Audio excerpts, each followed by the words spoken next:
নবম অধ্যায় যশোর বোর্ড 19, অর্থাৎ এই শিক্ষা সমতা যশোর বোর্ড 19 কি আছে?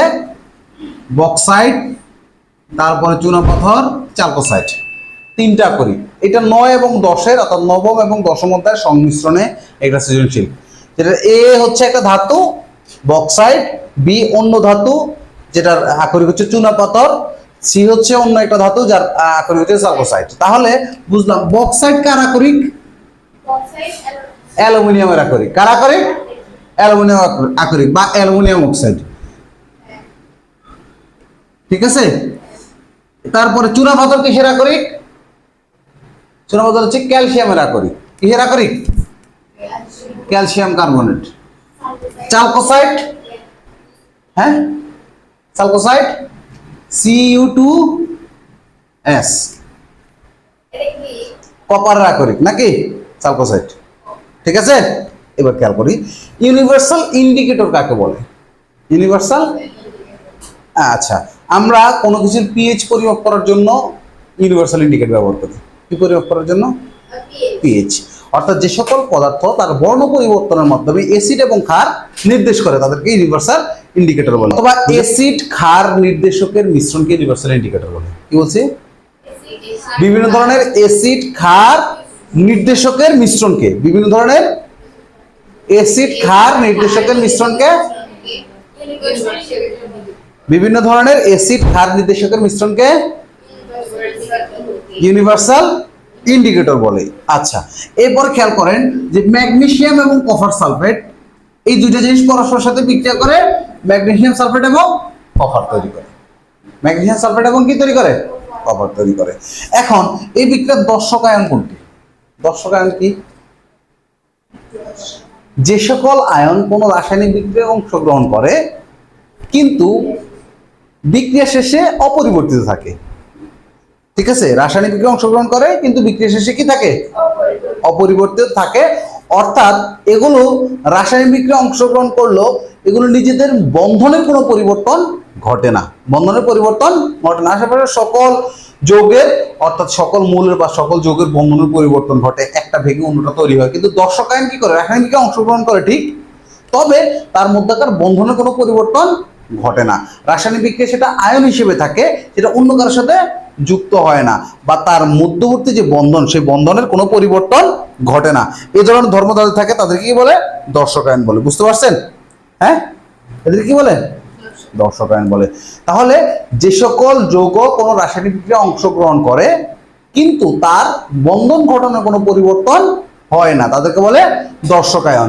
যেমন আমি মনে করো আমরা একটা ক্রিকেট খেলা দেখতে গেলাম, ক্রিকেটাররা খেলে, আমরা গ্যালারিতে বসে বসে দেখি, আমরা দর্শক, আমরা খেলতে পারি না। দর্শক আয়নও তারা যারা রাসায়নিক বিক্রিয়ায় অংশগ্রহণ করে ঠিক, যেমন মাঠে আমরা গেছি ঠিক কিন্তু আমরাও খেলি নাই। রাসায়নিক বিক্রিয়ায় অংশগ্রহণ করে ঠিক, তবে তার বন্ধনে কোনো পরিবর্তন ঘটে না। তাহলে একটু খেয়াল করি আমরা, ম্যাগনেসিয়াম, ম্যাগনেসিয়ামের সাথে কে যুক্ত হয়? কপার সালফেট নাকি? কে যুক্ত হয়েছে? Copper sulphate. সেখান থেকে তৈরি হয়েছে কি? Magnesium sulphate. Magnesium sulphate plus copper. এবার খেয়াল করো, এই যে কপার কার সাথে ছিল? সালফেটের সাথে ছিল না? সালফেটের সাথে ছিল, এখন সে একা হয়ে গেছে না? আবার ম্যাগনেসিয়াম একা ছিল, সেটা কোথায়? সালফেটের সাথে যুক্ত হয়েছে। কিন্তু এই যে সালফেট, সেটা কি ভাঙছে? সালফেট তো এখানেও SO4, এখানেও কি SO4, অর্থাৎ SO4 2- এইটার কোনো পরিবর্তন ঘটে নাই। এই জন্য এই বিক্রিয়ায় SO4 দর্শক আয়নের ভূমিকা পালন করে। যেটা রাসায়নিক বিক্রিয়া অংশগ্রহণ করলেও তার মধ্যকার যে বন্ধন তা ভাঙে নাই। বুঝতে পেরেছেন? তাহলে এই জন্য এই বিক্রিয়াটাকে বলে দর্শক আয়ন। ওকে, এবার তারপরে বলছে এই যৌগের তড়িৎ বিশ্লেষণ পদ্ধতিটা ব্যাখ্যা করতে বলছে। কার? এই যৌগের তড়িৎ বিশ্লেষণ। এই যৌগটা কি? এ কি? এর আকরিক হচ্ছে Al2O3, অ্যালুমিনিয়ামের আকরিক। ঠিক আছে, হ্যাঁ অ্যালুমিনিয়ামের আকরিক অ্যালুমিনিয়াম NH2O। অ্যালুমিনিয়ামের আকরিকটা হচ্ছে এরকম। বুঝতে পারছেন? আর একটু আছে, এটা সঠিক। এবার খেয়াল করেন, এই অ্যালুমিনিয়াম নিষ্কাশনের ক্ষেত্রে সকল ধাতু নিষ্কাশনের পূর্ববর্তী পদ্ধতিগুলো একরকম। আকরিককে খনি থেকে তোলা হয়, তারপর এটা কি বলে? চূর্ণ বিচূর্ণ করা হয়, ঘনীকরণ করা হয়, ভস্মীকরণ করা হয়, যদি সেটা অক্সাইড থাকে তাহলে কি করা হয়? অক্সাইড যদি যদি আকরিকটা অলরেডি অক্সাইড থাকে তখন সেটাকে বায়ুর অনুপস্থিতিতে উত্তপ্ত করা হয় নাকি, যেটাকে বলে ভস্মীকরণ। আর যদি সেটা অক্সাইড না থাকে, যেমন এইটা অক্সাইডের, এটা কি অক্সাইডের আকরিক? এটার সাথে অক্সাইড নাই, তাহলে এটাকে তাপ জ্বালন করতে হবে, বায়ুর উপস্থিতিতে উত্তপ্ত করে এটাকে তার অক্সাইডে রূপান্তর করতে হবে। করার পরে এটাকে যদি আমরা তার অক্সাইডে রূপান্তর করি তাহলে আমরা পাই Al2O3। অক্সাইডের রূপান্তর অলরেডি আছে। অ্যালুমিনিয়াম নিষ্কাশনের পদ্ধতি কি? অ্যালুমিনিয়াম নিষ্কাশনের পদ্ধতি তড়িৎ বিশ্লেষণ পদ্ধতি। কারণ ধাতু নিষ্কাশনের টোটাল আকরিক থেকে ধাতু বিশোধনের পদ্ধতি তিনটা। কয়টা? যারা অধিক সক্রিয় তাদেরকে তড়িৎ বিশ্লেষণ পদ্ধতিতে, যারা মধ্যম সক্রিয় তাদেরকে কার্বন বিজারণ পদ্ধতিতে, যারা নিম্ন সক্রিয় বা কম সক্রিয় তাদেরকে সবিজারণ পদ্ধতিতে নিষ্কাশন করা হয় নাকি। তাহলে যেহেতু অ্যালুমিনিয়াম সক্রিয়তা সিরিজের একদম উপরের, এই জন্য এটাকে কি করা হয়? তড়িৎ বিশ্লেষণ পদ্ধতিতে নিষ্কাশন করা হয়। তো এইটার জন্য আগে ইস্পাতের তৈরি একটা কি নিতে হবে? পাত্র নিতে হবে নাকি। ইস্পাতের তৈরি একটা টাং বলা যায়, যার ভিতরে গ্রাফাইটের আস্তরণ দেওয়া থাকবে। কিসের আস্তরণ? গ্রাফাইট। এবং এখান দিয়ে থাকবে নির্গমন নল। কি থাকবে? বুঝা গেছে? হ্যাঁ, এটা ক্যাথোড হিসেবে কাজ করে। এটার উপরে আমরা অ্যানোড হিসেবে গ্রাফাইটের দণ্ড ব্যবহার করব। কিসের দণ্ড? এম আকৃতির একটা গ্রাফাইটের দণ্ড ব্যবহার করলাম। এগুলো, এই গ্রাফাইটের দণ্ডগুলো এইটা কি হিসেবে? ক্যাথোড হিসেবে কাজ করবে, আর এটা কি? অ্যানোড হিসেবে কাজ করবে। ওকে, এখন এটার মধ্যে আমি কি করব? এই যে অ্যালুমিনিয়াম অক্সাইডের এটার লিকুইড এটার মধ্যে দিব। এটার মধ্যে লিকুইডটা দেওয়ার পরে আমরা জানি অ্যালুমিনিয়াম অক্সাইডের যে গলনাঙ্ক তা হচ্ছে 2080 ডিগ্রি সেলসিয়াস। কত? 2080 ডিগ্রি সেলসিয়াস। এত বেশি গলনাঙ্কের কারণে এইটার মধ্যে সামান্য পরিমাণ ক্রায়োলাইট যুক্ত করা হয়। কি যুক্ত করা হয়? ক্রায়োলাইটের সংকেতটা কি? NaF6, sodium হেক্সাফ্লুরো aluminate. এটা যুক্ত করলে কি হয়? এই অ্যালুমিনিয়াম অক্সাইড বা বক্সাইডের গলনাঙ্ক 1000-এর নিচে নেমে যায়। 1000-এর নিচে নেমে যায়। বুঝা গেছে? তারপর এটাকে উত্তপ্ত করলে অ্যালুমিনিয়াম অক্সাইডটা থেকে অ্যালুমিনিয়াম ধাতুটা আলাদা হয় এবং অক্সিজেনটা আলাদা হয়ে যায়। বুঝতে পারছেন? হ্যাঁ, এটা এই যে এই অংশটা কি? অ্যানোড, আর নিচে কি? ক্যাথোড থাকে। তো ক্যাটায়ন ক্যাথোডিকে আকৃষ্ট, এখানে আস্তে আস্তে নিচে, যেহেতু ধাতুটা ভারী, নিচে কি হয়? জমা হয়, নিচে জমা হয়। অক্সিজেনটা এখানে অ্যানোডে জমা হয়। তারপরে এই নির্গমন নল দিয়ে আস্তে আস্তে অ্যালুমিনিয়াম ধাতুটা বের করে নিয়ে আসা হয়। বুঝতে পেরেছেন? এই জিনিসগুলো আমরা এর আগে আলোচনা করেছিলাম নাকি, এই জিনিসগুলো ক্লাসে আলোচনা করছে। তাহলে এটা হচ্ছে এই যৌগের তড়িৎ বিশ্লেষণ পদ্ধতি। তারপরে এই পদ্ধতিতে আমরা বক্সাইড থেকে বা অ্যালুমিনিয়ামের যে আকরিক, বক্সাইড থেকে সহজে অ্যালুমিনিয়াম ধাতু নিষ্কাশন করা যায়। বুঝতে পেরেছেন? এরপরে দেখেন, তারপরে বলছে AOC ধাতুর নাইট্রেট লবণ কস্টিক সোডার সাথে বিক্রিয়া করে বিভিন্ন ধরনের অধক্ষেপ তৈরি করে। এই ধাতু কোনটা? অ্যালুমিনিয়াম। এই ধাতু কোনটা? অ্যালুমিনিয়াম। ঠিক আছে, অ্যালুমিনিয়াম নাইট্রেট AlNO3, এটা হচ্ছে অ্যালুমিনিয়াম নাইট্রেট। বুঝতে পারছেন? AlNO3 এটা হচ্ছে অ্যালুমিনিয়াম নাইট্রেট। যেহেতু নাইট্রেটের যোজন 1, অ্যালুমিনিয়ামের যোজন 3, তাহলে AlNO3 অ্যালুমিনিয়াম নাইট্রেট। সি হচ্ছে কি? সালফোসাইড। সি কি? সালফোসাইড। বুঝতে পারছেন? তাহলে আমরা লিখবো সালফোসাইড হচ্ছে কার? কপারের। কার? তাহলে CuNO3 তাহলে এটা হচ্ছে A এবং C এর কি লবণ? A এবং C এর নাইট্রেট লবণ নাকি? A এবং C এর নাইট্রেট লবণ। বলছে যে A ও C ধাতুর নাইট্রেট লবণ কস্টিক সোডার সাথে যখন বিক্রিয়া করে, আমরা বলছি যে কস্টিক সোডার সাথে যখন বিক্রিয়া করবে তখন অধক্ষেপণ বিক্রিয়া দিবে। কি বিক্রিয়া দিবে? অধক্ষেপণ বিক্রিয়া দিবে।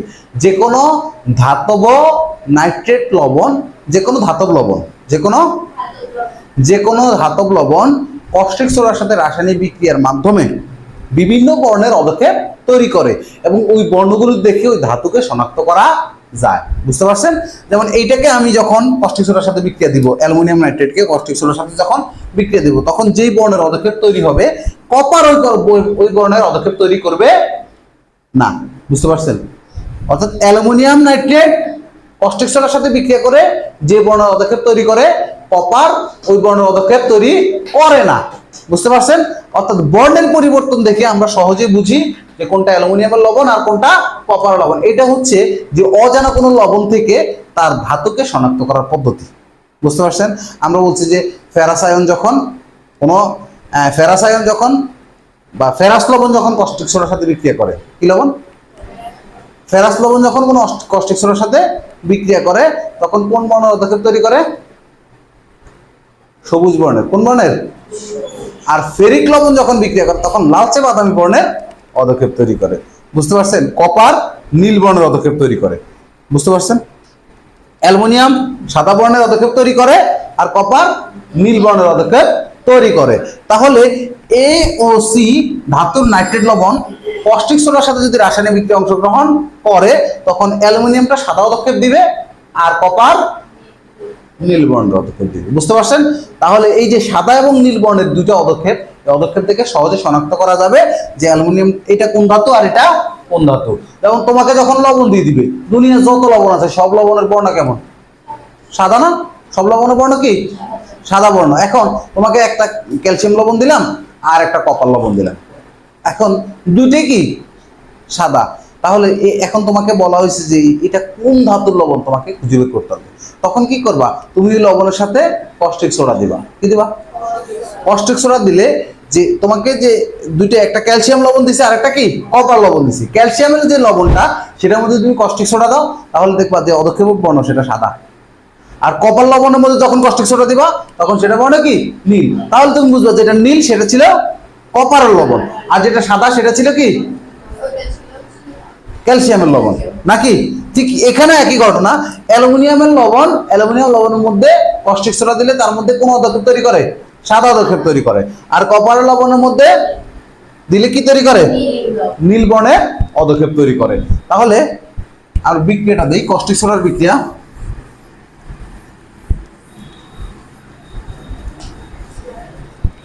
কালা কালা গেছে। এবার দেখেন, এটার সাথে যদি আমি কস্টিক সোডার বিক্রিয়া দিই, তখন এই অ্যালুমিনিয়াম নাইট্রেটের সাথে কস্টিক সোডার বিক্রিয়া কি তৈরি হবে? অ্যালুমিনিয়াম হাইড্রোক্সাইড এবং কি সোডিয়াম নাইট্রেট। তাহলে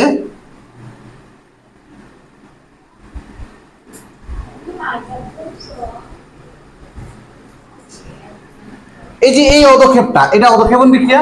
এই পদক্ষেপটার বর্ণ কি সাদা। এটা কি সাদা। বাট এইটার সাথে যদি আমরা সোডিয়াম হাইড্রোক্সাইড দেই, এটা কি কপার। তো কপার কি সাদা বর্ণ পদক্ষেপ দেয়? কোন বর্ণ পদক্ষেপ দেয়? নীল বর্ণের। তাহলে এখান থেকে তৈরি হবে কি কপার হাইড্রোক্সাইডের অদক্ষেপ প্লাস NaNO3। তাহলে এটা কি নীল পদক্ষেপ। এটা হচ্ছে সাদা পদক্ষেপ, এটা হচ্ছে নীল পদক্ষেপ। এরকম যদি আমরা আলাদা আলাদা লবণ নিয়ে এক্সপেরিমেন্ট করি, তাহলে বিভিন্ন ধাতুর লবণের জন্য বিভিন্ন বর্ণ প্রদর্শন করবে। তার মানে যে কস্টিক সোডার সাথে যে কোনো ধাতুর লবণ বিক্রিয়া করলে বিভিন্ন বর্ণ তৈরি করে বা বিভিন্ন বর্ণের পদক্ষেপ তৈরি করে, এবং এই বর্ণগুলো দেখে আমরা কি শনাক্ত করতে পারি যে লবণটি কোন ধাতুর ছিল বা কোন ধাতুর লবণ। বুঝতে পেরেছেন?